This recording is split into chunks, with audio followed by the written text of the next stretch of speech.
good afternoon, and welcome to State Newsfile. I'm Jeff Slack. Chelsea Tomasek will have sports coming up, but first, let's check in with Kara Oosterhouse with the weather. Kara, what's it like out there? You know, it's actually an overall gorgeous day out here today. The sun is shining, the wind isn't really blowing, so it's been really nice. And you know, on the average temperature back in 1911, it was minus 42 on this day, so, you know, things are looking up, I think. And on the other side of the spectrum, it was plus 13 back in 1986. So I guess you can look at it however you want, but the sun's shining, so I would say it's pretty good, Jeff. Thanks, Kara. And Chelsea, I heard there's a lot of state athletics going on this weekend. There absolutely is. And we've got some record holders, which is really, really interesting. And the Flames are gearing up for a game tomorrow night, so I'll get into that a little bit later on. Perfect. But first, today's top stories. State is trying to help its students out by providing other sources of funding when they may be tight on cash or in need of extra accommodations. Crowdfunding at State has allowed students to raise extra money for trips, tools, and materials when the money is not available. Angela Stewart reports on how it works. Sometimes it takes a village to get students through a semester financially. Full-time students looking to participate in school trips, purchase the materials they need to complete a class, or even hold a club competition may find it difficult to find the necessary funding. But how does crowdfunding work? The process by which you're funding a specific project by a number of donors. So that might be you're getting a group together to fund a specific campaign or fund or project. Some of the more familiar sites might be Indiegogo or GoFundMe. Those are all crowdfunding sites. Crowdfunding supports the student body by allowing them to participate in trips or events without paying out of their own pocket. The students' role within the program is to provide the funding committee with the proper campaign materials, sending emails, and take on the responsibility to finance the candidate. It's not easy to dislike free money, and students at State believe crowdfunding is a good thing.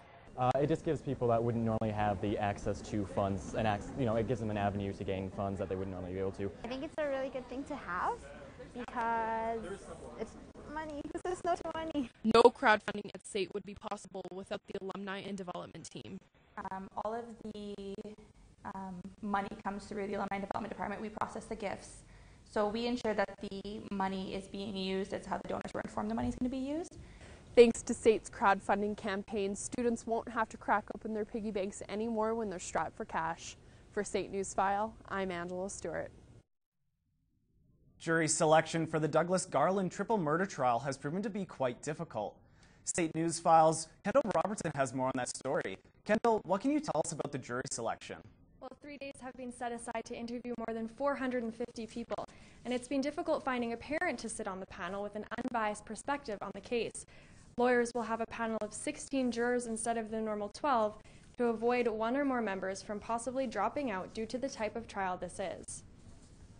Kendall, what has the family of the victims had to say about the trial? Well, the family has spoken out saying the pain has not lessened during the 2 years since losing Nathan, Alvin, and Kathy. The family continued to say the next 5 weeks will be extremely difficult, and they're grateful for the overwhelming support from the people of Calgary and others across the country.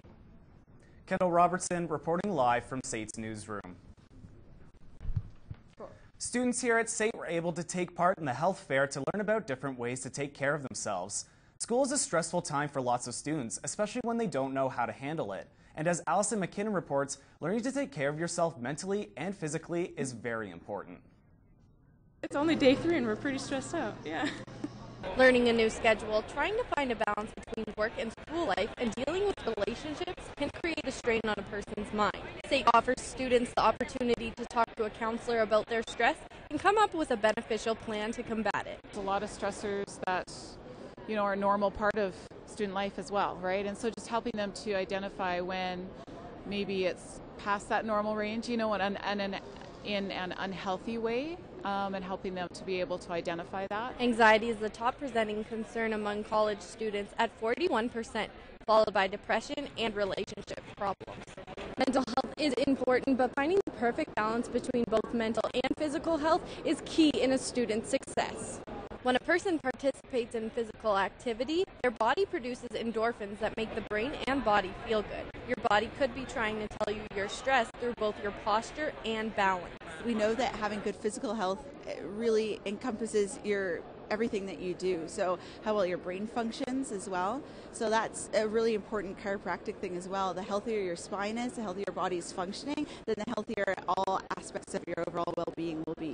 One of the things that can really throw a student off is that in some cases it's their first experience of being completely independent. Developing a sense of community, here at SAIT with their friends or classmates, getting involved and stuff, but trying to maintain some sort of balance as well. Students will face stresses all through their lives, but the health fair and programs offered at SAIT hope to provide the education needed to get through it.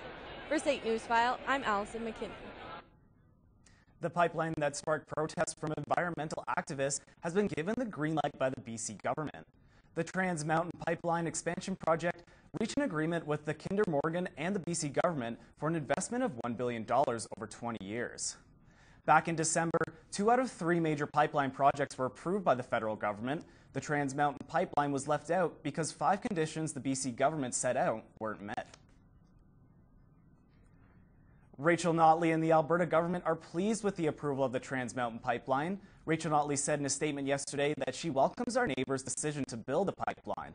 Notley continued to say that the pipeline will help Albertans' economy by creating jobs and that this is the right step forward in the fight against climate change. The federal government faced many challenges when it came to approving the pipeline. The federal government had to meet the National Energy Board's 157 conditions and also BC Premier Christy Clark's 5 conditions to make sure the environment would be protected. The NDP government plan to phase out coal has small communities scared for their future. Hanna, Alberta has a large thermal coal plant, and people are worried that the plan to shut down coal by 2030 will have a huge impact on their town. Hanna has a population of 2,700, and the community has largely lived off of agriculture. But if the power plant shuts down, 200 well-paid full-time positions will be lost. Alberta has said they plan to work out with Ottawa and communities that will be affected by the change to smooth the transition from gas to hydro. Another MLA has backed Jason Kenney's bid to be the new Alberta Progressive Conservative leader. Calgary Fish Creek's Richard Godfrey announced he supports Kenney's bid at Calgary's rally last night. Godfrey said that Kenney is the right person to reunite Alberta Conservatives and that his constituents want a united Conservative front for the 2019 election. Other MLAs who back Kenney are Calgary Northwest Sandra Jensen and Vermilion Lloydminster's Richard Stark. Vehicle thefts are on the rise in Calgary, and officers are releasing footage of incidents to show the public how dangerous these situations can be. In 2016, there were reported to be over 4,000 car thefts in the city. This number is up 51% from the 5-year average. Just yesterday, 14 vehicles were stolen because they were left with keys running inside them. Footage includes a vehicle just missing a pedestrian on the sidewalk, 2 carjackings, and vehicles being driven at high rates of speed. People are encouraged not to leave their cars running unattended and report any suspicious activity. Taking a cab home from the airport can become expensive really quickly. The rideshare company Uber has partnered with the Calgary International Airport to allow users to have different options available to them. According to Uber's website, a ride from the airport Calgary would be about $25 to $32, whereas a traditional cab would cost you around $37 to $64. Uber only became available in Calgary on December 1st, but it's already gaining approval among some Calgarians. Well, I'm not really sure because I've had a lot of people actually use Uber recently, and they tend to spike their prices without letting people know, so I'm not really sure. I'm still leaning towards cabs, but I'd like to try them. In the past, only Associate Cabs had an exclusive contract with the airport to supply taxi services. A study aimed at helping more than 100,000 Canadians living with celiac disease has been given a boost thanks to the grant from the University of Calgary Facility of Kinesiology. Researchers from the university are trying to help people manage their disease. Troy Durrell reports on the recent breakthrough. Celiac disease is caused by protein found in wheat, barley, and rye. And some people who have celiac disease and are exposed to gluten in their diet will lead to inflammation of the lining of the small intestine. going out for a meal or something, it can be a little challenging, especially if people don't understand what gluten is and what certain foods have gluten in them. Traveling can be a bit of a challenge sometimes because you're somewhere new, maybe there's a different language, and again, that's kind of a barrier to just kind of communicating with someone about what gluten is and what certain foods you can and can't have. But day to day, I don't really have too much of an issue or too many problems with it.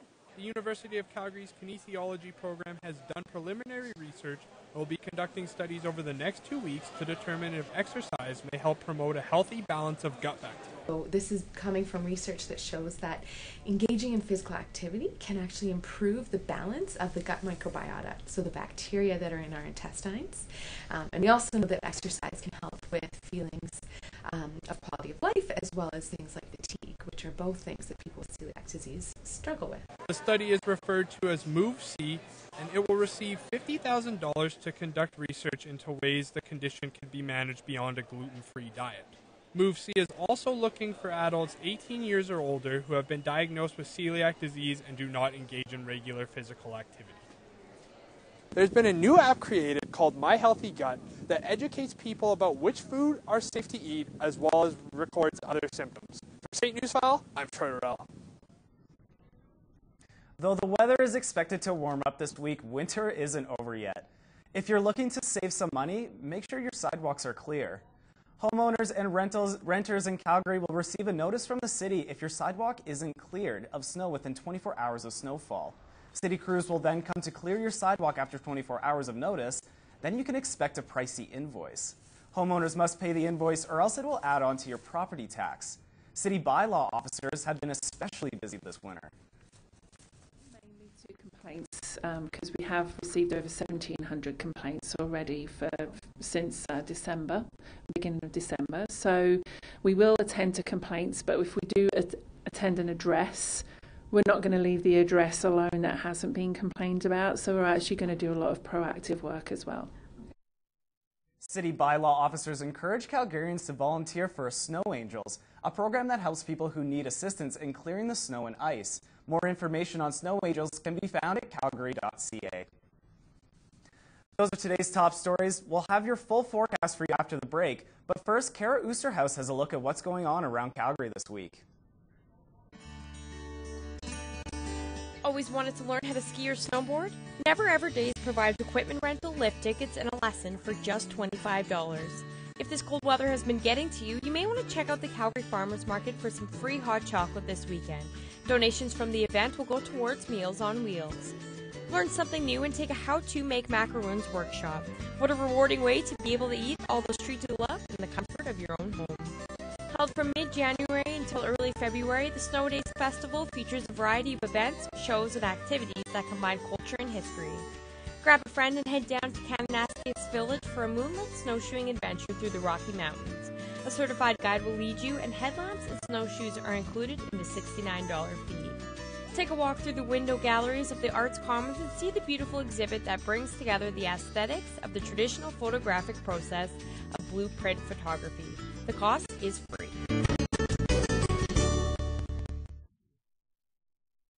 To work together, to make a positive difference in our community, to have fun, to help make a real change. We're here to help the homeless who rely on the Mustard Seed Shelter and food services. With the help of the meal sponsorship program, you have the ability to help someone in need and make a meal that will brighten their day. Visit thisseed.ca to find out how you can start making a change. The Mustard Seed, building community, growing hope, supporting change. I have a lot of talents. I can eat a lot of pierogies. Grow like a pretty good beard for my age. I play the ukulele. I have many talents. But mind reading isn't one of them. Thinking of 9? 10. Not a number, eh? No, can't do it. If I want to hook up with someone, I ask first. Because sex without consent is sexual assault. And nobody is a mind reader. So ask first. Hi, and welcome back to State Newsfile. A little warmer in here in the studio. Let's see what we got across the country today. Looking in Vancouver, we're sitting at about -4, sunshine though, so that's looking good. Edmonton, a little cooler, -22, but once again, sunshine, so that is just a blessing. Regina, -30, and Winnipeg, we're getting some flurries. They're sitting at about -2. There is, however, a low pressure system moving down through Saskatchewan or Manitoba there. And heading over into Toronto, we're looking at about 3 degrees sitting in Toronto. Montreal is about 6 degrees, some clouds going on there. Halifax, precipitation is happening, about 8 degrees, and St. John's is sitting at 3. A little cold across the country today. Let's see what travelers can expect. Palm Springs getting some rain and sitting about 16 degrees. Barbados, Cancun, and Honolulu are hot, sitting around that 30-degree mark. In Orlando, the sun is shining and it's 26 degrees. Las Vegas, a little cooler as well, 13 degrees, but I still wouldn't be complaining. Much nicer than what we're getting today here in Calgary. Speaking of Calgary, in the city today, we're sitting at -19. Like I said earlier, the sun is shining, so that's nice. The wind is low, sitting at about 15 kilometers an hour. And tonight we can expect to look down to about a low of -15. Looking across the province today, Grand Prairie sitting at -25. The sun is shining. Good. It is cold, however, up in Fort McMurray, sitting at about -36 degrees, and that is before wind chill. So it is not so nice to be up there today. Edmonton and Red Deer sitting at that -22 mark. Calgary's -19. Medicine Hat a little cooler at -27. Lethbridge -20.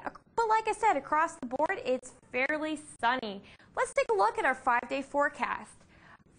Across the Calgary today, it is sunny. We're looking at about -6 degrees tomorrow. For the weekend, highs of -1 and 1. But we're really looking at towards next week, 10. We're even getting into the mid-teens next week, so that is very good. Those good Alberta Chinooks are coming our way. Speaking of sunshine, let's see what we can get for a snow report. The sun is shining at Lake Louise, and if you are a fan of powder, they got a nice blanket of fresh powder last night, so head on out to the slopes. The base snow is 147 centimeters, and it's sitting around that -21 degree mark. Sunshine is machine groomed with 138 centimeters base snow. It's -20 on the hill. Nikiska is also machine groomed, however, less base snow there with only 48 centimeters of snow. The sun is shining steadily in Fernie. The powder is packed, and there is a base snow of 91 centimeters. A little chillier on the hill, however, sitting at -26 degrees, and that wind is putting it at about -35, so bundle up. Big White is sunny, and although there is some powder, the hill is partially machine groomed as well. The base has 164 centimeters of snow, and a little warmer than the rest of the hill, sitting at -15 degrees.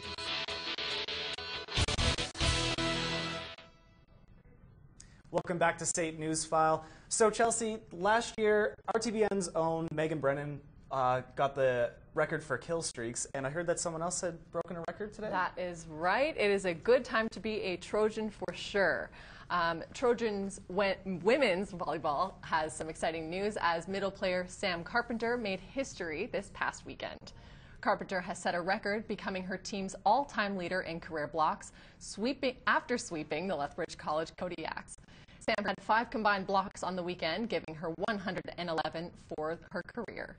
The previous record was set at 110 by Sonia Olsen from 2006 to 2009. Makes it seem like it's all worth it, because I've been here for so long and worked so hard at it every year, and every year I've developed more and more, and now I have my name in the record book, which is super exciting. Carpenter had 17 kills, including a season-high 9 in the team's 3-2 win last Friday at home. The Trojans men's volleyball team seems to be on a roll this season and are looking to keep it going. The guys are coming off a 3-2 win against the Lethbridge Kodiaks this past weekend and have bumped up to 10-4 on the season. The Trojans are winners of 4 straight and 9-1 in their last 10 games. They're currently in 3rd place in the South Division and are coming up on 2nd place holders Medicine Hat this weekend in a home-and-home series. It's been a long break for the Trojans basketball. Both men and women's teams haven't been on the court since November 25th. The men are coming off a 74-61 loss against the Lethbridge Rattlers, while the women are hoping to continue their winning streak after their 66-50 leg up over Lethbridge. The break isn't stopping them, though. Both teams are gearing up for a busy weekend at home against the Red Deer College Kings and Queens. The women will hit the court at 6 o'clock, followed by the men's team at 8. The Trojans swept Briarcrest last weekend 4-3 in overtime on Friday before dominating 7-2 in Saturday's game. The sweep extends the Trojans' win streak to 8 games and improves their record to 14-4. State is currently first in the ACAC, just 3 points ahead of the Grant MacEwan University Griffins. The University of Calgary men's basketball team is currently 3rd in the nation and in the Canada West standings. This week, the Dinos will be hosting their most exciting game of the year. Kellyanne Roberts reports on why Pack the Jack is such a hit with the athletes. Pack the Jack's attendance record is 3,200 fans. That's quite the crowd for a regular season game. The Dinos will take on the University of Fraser Valley Cascades. It's an exciting event for both fans and athletes. This game's usually the most exciting game of the season, especially in regular season. Athletic department does a great job of hyping it up. We get tons of students out. There's tons of stuff going on. We get people from the community. It's just, the crowd makes it so much better. Pack the Jack is the university's annual student feature game, where fans can win prizes, including no line to the den. There are only 10 games remaining in regular season action, making each game more and more important. Well, I mean, every game counts for us. It's a tight race in the West right now. A few of us dropped games last weekend. So really every game counts now. So it doesn't matter who you're playing against. We got to get 2 wins. Last season, the Dinos went into Pack the Jack undefeated. This year, the Dinos have a current record of 8-2 after splitting last weekend's game against the University of Alberta Golden Bears. Calgary won Friday's game 69-60 before falling 80-81 in a nail-biter on home court. The Cascades swept last weekend's games against the Grant MacEwan University Griffins 77-72 and 89-82 on Saturday. I think we're going to be more focused dropping a game like that, but it doesn't matter who comes in here. We're going to be ready to go for them. Last season, Calgary finished 2nd at the national championships and are feeling the pressure to do even better this season. I think there's added pressure, but it's not so much from the crowd or anything or the outside. It's on us. Like, we made it to a national final last year, and it's unfinished business. We got to make it back. We got to do it for us, not for anyone else. For State Newsfile, I'm Kellyanne Roberts. The University of Calgary Dinos and the University of Fraser Valley Cascades will tip off at the Jack Simpson Gym at 8 p.m. following the women's game. The Calgary Flames are back on the ice warming up for their game against the New Jersey Devils tomorrow night. The guys are feeling motivated after a 3-2 win against San Jose yesterday. They kept the momentum going throughout the evening, but it was Dougie Hamilton that scored the game-winning goal with just 2 minutes left. The Flames are on home ice tomorrow. No news on a projected lineup just yet, but they will still be missing Ladislav Smid and Troy Brouwer. Smid has been out with a neck injury since early October. Brouwer out with a broken finger. So it's looking like he'll be returning in the next few weeks. With the victory, the Flames improved to 23-19-2 on the season and remain in a wild card playoff spot. If you're looking to watch some good old hockey tonight, it's going to be a busy one with 9 games on tap, 4 of which feature Canadian teams. The Vancouver Canucks are in Philadelphia to take on the Flyers. Our nation's capital is hosting the Pittsburgh Penguins. Montreal is skating down in Minnesota, and the Edmonton Oilers are facing off against the New Jersey Devils at home. For all the football fans, we know the Super Bowl is coming up quick here, and the divisional round of playoffs is underway. This Saturday, the Seattle Seahawks are in Atlanta, and Houston is playing in New England against the Pats. Sunday, Pittsburgh is in Kansas City, and the Green Bay Packers are out in Dallas. School is back in full force, and SATSA has events throughout the week to welcome students back to school. The Polar Jam winter events here at SAIT campus are a great way for new students returning and current students to get back into school and winter spirit. The event started Tuesday with a free breakfast provided to students and faculty, and will finish off on Friday with a comedy show and a 90s dance party at the Gateway. SATSA recognizes it's harder for new students to join their peers halfway through the school year, and these events are set up to introduce them to SAT life. And that's it for sports, Jeff. Well, that's pretty cool. I heard that there's supposed to be a comedy show too at Friday, so I'm probably going to go check that out. Absolutely. I probably will too. Those are today's top stories. After the break, we'll take a look at the World Skills Competition, where Team Canada will send one of SAT's students.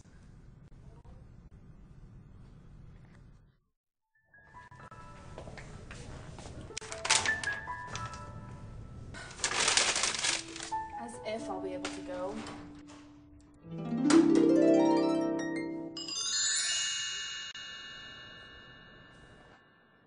The Cinderella Gown Project provides graduation dresses and accessories to high school graduates in need through generous donations. Will you pick up the wand? Visit our website to find out how you can help. I have a lot of talents. I can eat a lot of pierogies, grow like a pretty good beard for my age. I play the ukulele. I have many talents. But mind reading isn't one of them. Thinking of 9? 10. Not a number, hey? Nope, can't do it. If I want to hook up with someone, I ask first. Because sex without consent is sexual assault. And nobody is a mind reader. So ask first. Every 2 years, students from across the globe come together to showcase their skills they've learned at trade schools. The World Skills Competition highlights many different industries, from cooking to robotics to auto body repair. As Kendall Robertson reports, Team Canada will send a culinary student who learned her skills here at SAT. I really just wanted to put myself out there and learn and experience as much as I could. It's a day off for Victoria Hislop, who can usually be found working here at the Four Nines or at the Calgary Golf and Country Club. She will represent Team Canada at the World Skills Competition to showcase her culinary expertise. Hislop finished second in the Cooking National Competition last May, but due to a forfeit, she was bumped up to first place. The whole cooking industry is about getting experience, and you can learn new things every day, your whole career. Cooking is always changing, so I kind of just have a year ahead of me of learning and experiences that I wouldn't have gotten if I didn't do it, right? So just putting myself out there just for fun ended up getting me so far in the industry. This isn't the first time SAT has participated provincially or even nationally, but Hislop is the first SAT hospitality and tourism student to compete on a global level. This is a very big pressure, but we want to take this one as a great positive opportunity, and we are very excited for that. Hislop will be joined by 2 other SAT students at the competition, and the spot for industrial mechanics is still up for grabs. The World's competition will take place in October, which gives Hislop plenty of time to perfect her trade and show the world what SAT can do. For SAT Newsfile, I'm Kendall Robertson. So McDonald's announced today that they'd be bringing back the all-day breakfast to Canadians. So it sounds pretty good to me. What about you? Well, I'm not really big on the sweets for breakfast, so, pancakes for dinner sounds pretty darn good to me. Oh my gosh, you know what? I'm all for it. I'm all for it.